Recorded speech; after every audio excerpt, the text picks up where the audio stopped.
What's up, y'all? It's Phoenix Sun. Once again, back at it. I really appreciate y'all for tuning in. And it's been a long time since I've been wanting to really get into this kind of thing, but you know, I had to get some balls. You know what I'm saying? I'm normally not too into the going live and interacting with people on social media, but I feel a lot better about it now, and I've been connecting with a lot of people that pretty much are on some of the same things that I'm on. So it makes me feel a lot more comfortable to move forward with doing what I'm doing with this podcast. Now, what I'm doing is today I'm going to be talking about the laws of the universe. And I know my first two episodes, I talked about yin and yang energy. In the second episode, I talked about the law of vibration. And there's a reason why I focused on those my first two episodes. And I feel like they helped me define the other five laws. And in my journey, understanding polarity and vibration has helped me go up the stairs a little bit, you know, figuratively speaking. And it allowed me to get insight on what manifestations were going on in between. And I mean that universally, interdimensionally. And the in between seems to be the other five laws because they correlate more with space, time, and matter rather than strict metaphysics. And by the way, meta means unseen. So, unseen physics, quantum physics. So, where you have observable correspondence, rhythm, gender, cause and effect, and lastly, mentalism. And through these in betweens, you can find oneness. And that's just from my experience. I meditate a lot. I've been doing it for a very long time. Um, and I mean, I'm just no stranger to, frequencies, vibrations, downloads, and stuff like that. So once I became aware of the law of rhythm, I was able to identify algorithms. In the same way we have algorithms online, the same thing exists in the universe, in the cosmos. And I was giving my mental attention to certain traumatizing memories due to the fact that I do deal with some PTSD. And I'm still going through some things, so I don't want anyone to think that I'm a master teacher. I'm a master learner. My goal is learning. I'm obsessed with learning. And if there's anything I can do to better myself, that's what I'm going to focus on. If I feel it pertains to me fulfilling my purpose. And at the end of the day, I wasn't always willing to take on that responsibility at times. But at the end of the day, I want to improve the best I can so I can help people improve the best they can. And I know I'm here for a reason, just like you are. So, yeah, however the universe sees fit, that's where I'm going. And I was able to recognize certain patterns based on me finally being willing to shed egotistic engagements from pure intention. And all this can be achieved through meditation and the law of least resistance. You can't be resistant in meditation. That doesn't make sense. And at the end of the day, you are an electromagnetic being. So, keyword magnetic, you're constantly attracting, whether you know it or not. You know what I mean? So, it's just best to get on the train ASAP because the universe is constantly moving. So, make sure you're going in the right direction. And I will save another video for the law of least resistance because even I myself, I'm still working on um, mastering that law. I don't want to call it mastering, but being in a good place with that law, you know, because it already is what it is. And um, but yeah, it does feel like I've had to learn this about 100 times in this lifetime alone, because even before I actually learned what these 7 laws were, I've always naturally been an intelligent being. I always knew I was divine. When I was a kid, I used to think everybody else were the aliens. You know what I'm saying? So I was already thinking outside the box early in the game. And so pretty much, there are many schools of knowledge in this lifetime and after. There's really no end. And there's more loops than anything, which introduced me to the law of correspondence. Now, everything that was going on in my life when I was learning these laws through experience, it was a result of what I was putting into the universe intentionally and unintentionally, consciously and unconsciously. And one thing I would like to say is that I did not know what these laws were exactly before I studied them. And when I did find out about them, it helped me organize the questions and the answers that I had sitting in my spirit, but I just didn't know I didn't know what order to put them in. Because there's divine order in everything. If you don't have any order, then your life's going to be everywhere. So once I learned these laws, I was able to proceed with the knowledge that I knew that I had was useful. Learning these laws helped me be able to put it to use. Now, the universe already is moving as these laws. So once I was able to identify correspondence in my experience, I now became more aware of cause and effect. And my understanding of it is a lot more broad than it used to be. Now my understanding of cause and effect changes as the way I feel about life or myself changes. And I know I'm a multi-dimensional being, so I can be very dynamic at times, and I could be dialed into many different frequencies, you know. And a lot of times it comes from overthinking. It can come from DNA memory, getting constant downloads throughout my day. There's literally not one moment in my day that my ears are not ringing. Like, they're ringing now. They're just ringing. I got used to it.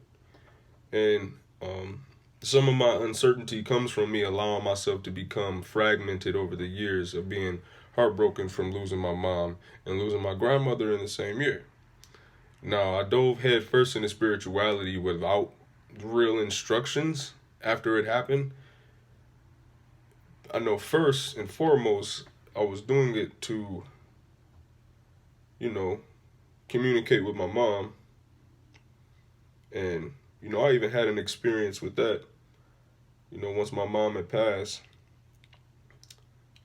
my nephew, he had a major heart surgery 2 months after my mom passed away.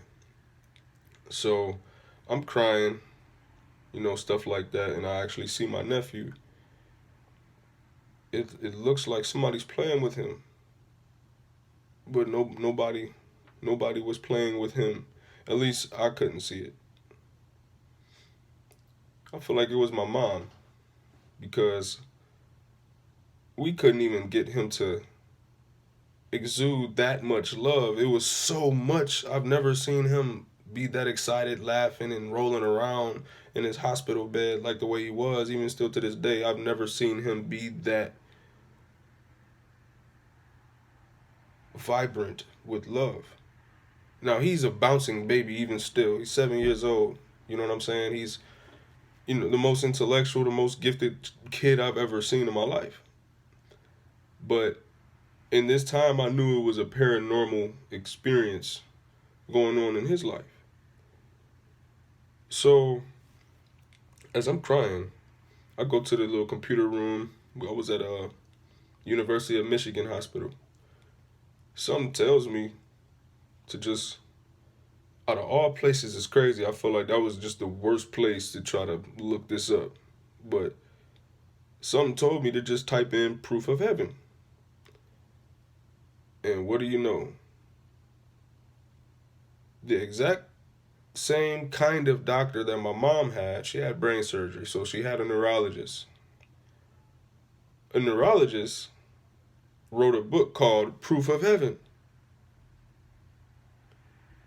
So it tripped me out, and but it put me at ease with just spirituality and not being so attached to this body and this lifetime. And I needed it at that time in my life, and it was definitely a much appreciated experience universally. I had so much gratitude just for how everything played out with that. But um, yeah, back to what I was saying is that yeah, my entire being has relied 100% on faith, and I I let the universe guide me to everything. You know, I've gone through a lot of stuff. I let the universe guide me to everything. Um, Now it can cause me to get ahead of myself sometimes, but that's just my process of trying to arrive at my destination I have set in my mind and in my spirit. And sometimes I even try to move too fast for my health. And there have been a lot of times I wasn't always so sure of myself, so I was moving too slow. Now, when I accept myself for who I am, with full acceptance, forgiveness, and absolute self love, that's when I'm able to understand the law of cause and effect, my cause and effect. Because everything's a reflection of me, everything's a mirror. You know what I mean? So it allows me to bring my consciousness to a higher level and solve those karmas in the cosmic realm. You know, I don't want to keep having to deal with karmas in this realm. You know, I'm not trying to be politically correct. I want to be naturally correct. You know what I'm saying? So I'm learning as I go. You know, and uh, now once I have learned how to love myself a lot more, my understanding of cause and effect is a lot more broad. Now I see what I'm actually doing to people. You know, then if you're not able to really pay attention to what you're doing, you're actually racking up so much karma in a cosmic realm that you can't even see. Sometimes that's why some of us get stuck. It's not always because we're holding ourselves back. No, we're putting out energy that doesn't allow us to propel in life.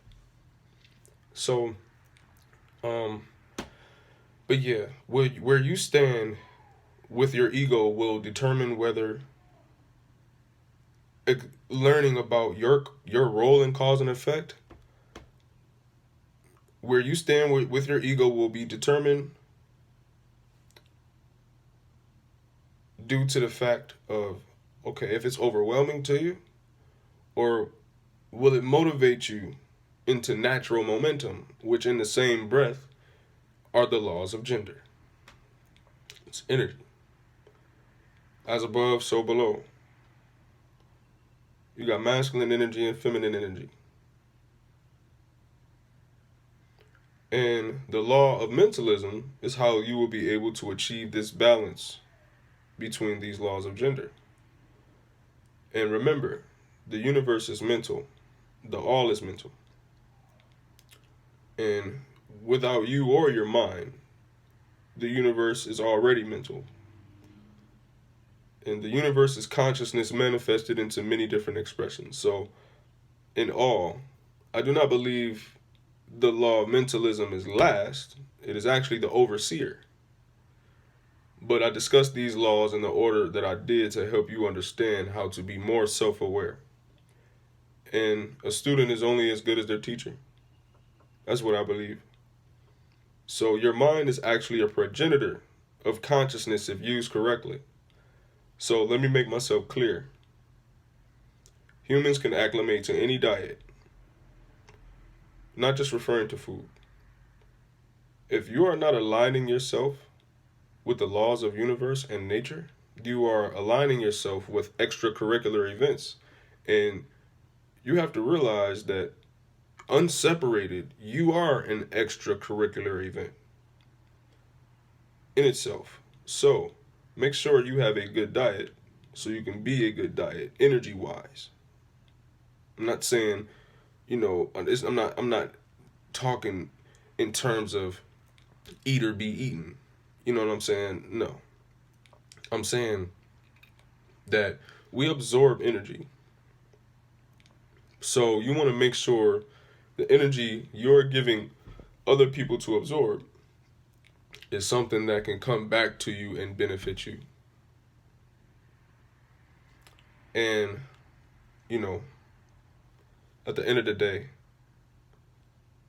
just have a good impact in this lifetime.